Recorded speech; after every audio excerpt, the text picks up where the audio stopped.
자, 안녕하세요. 오랜만에 다시 한번 인사드립니다. 자, 오늘은 여러분 그 정감록이라는 책에 대해서 들어보셨을 거예요.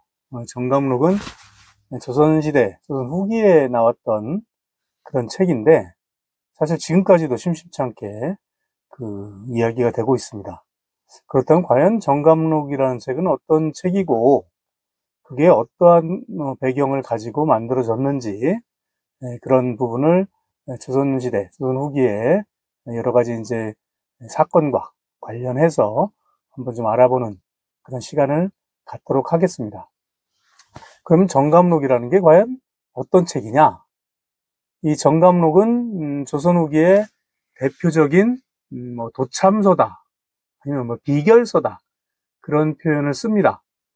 여기서 도참이라는 것은 앞날의 뭐 길흉, 길하다, 흉하다, 좋고 나쁨을 이제 예언하는 그런 술법 같은 것, 그리고 그런 내용을 적은 책을 이제 도참서, 도참, 그렇게 이야기를 하고요.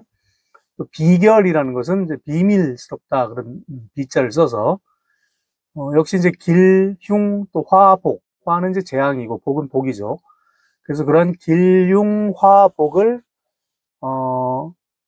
상당히 은유적으로 표현한 그런 책입니다. 그래서 얼른 보아서는 그 내용을 쉽게 알아차리기 힘들지만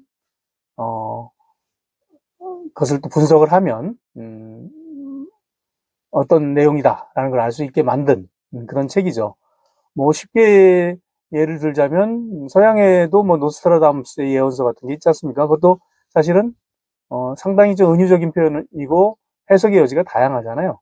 이런 형태로 쓰여진 책이 비결입니다. 그래서 조선시대에 이제 많은 그런 도참서나 비결서가 있었지만 그 어떤 종합판이 바로 이제 정감록이다라고 볼 수가 있습니다. 그래서 조선 후기의 대표적인 도참서이고 비결서다. 그렇게 이제 우리가 이야기를 할 수가 있고요. 그렇다면 이 정감록은 과연 누가 썼느냐? 이 저자가 누구냐에 대해서는 상당히 설이 많고, 그럼 언제 생겼느냐? 이 성립 시기에 대해서도 상당히 이야기가 많습니다. 게다가 이 정감록은 지금 정본이 없어요. 딱 정해진 그 정통 판본이랄까 그런 게 없어요. 그러니까 저자나 성립 시기에 대한 어떤 여러 가지 설도 많고 판본도 다양한 그런 책이 정감록이라고 볼 수가 있습니다. 결론적으로 이야기하면 이 정감록은 어떤 한 사람에 의해서 쓰여졌다기보다는 또 한 시기, 어떤 시기에 특정한 시기에 쓰여졌다기보다는 여러 오랜 세월을 거치는 동안 각종 이런 뭐 도참서나 비결서가 모아진 것이다라고 볼 수가 있습니다. 지금도 이제 뭐 서울대학교 규장각에 있는 이제 정감록을 보면 또 그 안에도 여러 서로 다른 책들이 있어요. 뭐 이를테면 가장 대표적인 것, 우리가 이제 이야기를 많이 하는 책이 바로 감결이라는 책이 있고요. 그 밖에 뭐 사만살림 비기라든가 동국역대 본궁 음양결이라든가 되게 수십 가지가 있습니다. 이런 것들을 통틀어서 우리가 정감록이라고 합니다. 물론 이제 그 중에서 감결이라든가 사만살림 비기라든가 그런 좀 대표적인 것들을 좀 많이 우리가 인용을 하고는 있죠. 이 정감록의 형식을 보면 그 두 명이 대화하는 형태로 쓰여져 있어요. 특히 이제 그 감결이라는 책을 보면 그래서 정감이라는 사람하고 이심이라는 사람이 서로 이제 대화하는 그런 형식으로 전개가 되고 있는데 그 내용은 크게 보면 이제 이 어디에 살 것이냐, 우리 난세, 아주 어지러운 세상이 오면 풍수지리설에 따라서 좀 그 좋은 땅을 이렇게 점을 칩니다. 어디가 살기 좋을지. 그래서 그걸 점쳐서 정해진 피난처로 가야 복을 누릴 수가 있다. 그 당시는 뭐 일단 뭐 살아남는 게 복을 누리는 것이라고 볼 수도 있겠죠. 네, 그런 측면에서 난세의 풍수를 따라서 정해진 곳에 가서 피난을 한다라는 내용이 하나의 어떤 내용으로 되어 있고요. 다음으로 이제 이게 중요한 것이 조선이라는 왕조의 운세, 국운이라고 하죠. 나라의 운세. 이 국운을 예언하면서 궁극적으로 조선 왕조가 멸망할 것이다 그리고 그렇게 된다면 그 다음은 누가 맡을 것이냐? 바로 정씨의 진인이 맡을 것이다 라는 내용, 즉 역성혁명, 왕조의 성씨가 바뀌는 그런 역성혁명의 필요성을 제시하는 내용으로 되어 있습니다. 이것이 사실은 굉장히 큰 것이죠. 여기서 이제 정씨 진인이라는 말이 나오는데, 이제 진인은 이제 참진자, 사람인자를 쓰는데, 원래 진인이라는 것은 도교에서 나온 말입니다. 그래서 어떤 도를 깨쳐서 깊은 진리를 깨달은 사람을 원래 진인이라고 하는데, 이 정감록에서 얘기할 때 진인은 이제 그런 차원도 포함을 하겠지만, 상당히 이제 뛰어난 능력을 가진 구세주, 뭐, 서양의 이제 메시아 비슷한, 이제 그런 사람을 이제 진인이라고 되게 이야기를 합니다. 근데 그 진인은 정씨가 된다. 라는 이제 것이 정감록의 이제 그 내용이고요. 그래서 이 정감록의 이제 특징을 살펴보자면, 음양오행설, 풍수지리설, 그런, 동양의 전통적인 여러 가지 이제 사상들이 이제 망라가 돼 있고요. 상당히 표현이 직설적이지 않고 우회적인 표현을 쓰고 있습니다. 그러면서 각종 시구의 형태로 뭐 4원이면 4원, 5원이면 5원, 7원이면 7원 그런 시구의 형태로 묘사가 되고 있기도 하고 파자의 형태, 글자를 쪼개는 걸 파자라고 하죠.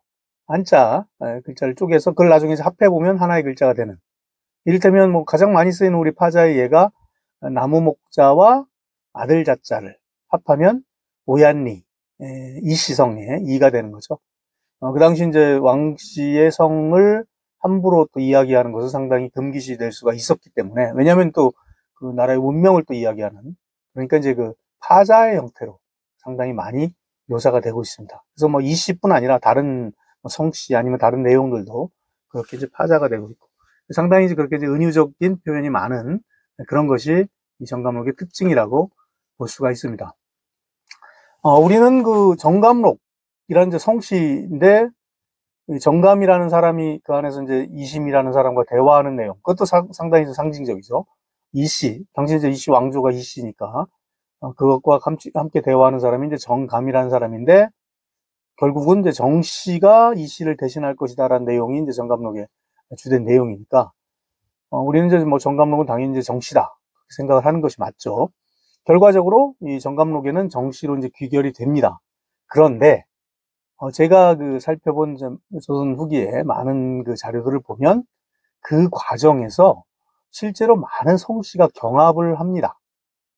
정씨 외에도 조선 후기에 이제 많은 역모 사건이 있는데요. 뭐 그 중에는 실제로 역모를 수행한 사건도 있고, 상대방을 역적으로 몰아서 모함하기 위한 뭐 어떤 그런 그 무고 사건도 있고, 그런데 그 과정에 정씨가 많이 등장을 하는데, 이 정씨 외에도 허씨라든가 최씨도 등장을 합니다. 그런데 결국은 정씨로 귀결이 돼요. 그래서 이제 정감록이라는 책이 나온 것으로 보입니다. 아마 그때 이제 그 어떤 뭐 민중들의 마음이라든가 그런 것들이 허씨나 최씨로 모아졌다면 뭐 최감록 아니면 뭐 허감록 그렇게 될 수도 있었겠죠. 자, 이제 앞으로는 이 몇 시간에 걸쳐서 몇 번의 영상을 통해서 여러 차례 이제 조선 후기에 일어났던 각종 이제 모반 사건을 간략하게 소개를 하겠습니다. 그런데 이 모반 사건 그 자체가 나름대로 당시의 사회상을 반영하는 중요한 의미가 있는데, 여기에서는 그 사건 자체에 주목하기보다는 그것이 정씨 진인으로 귀결되면서 정감록으로 이어지는 과정을 중심으로 소개를 해 보도록 하겠습니다. 자, 오늘은 이렇게 정감록에 대한 간략한 소개를 드렸고요. 다음 시간부터 구체적인 사건을 통해서 이것이 어떻게 정감록과 연결이 되었는지 살펴보도록 하겠습니다. 고맙습니다.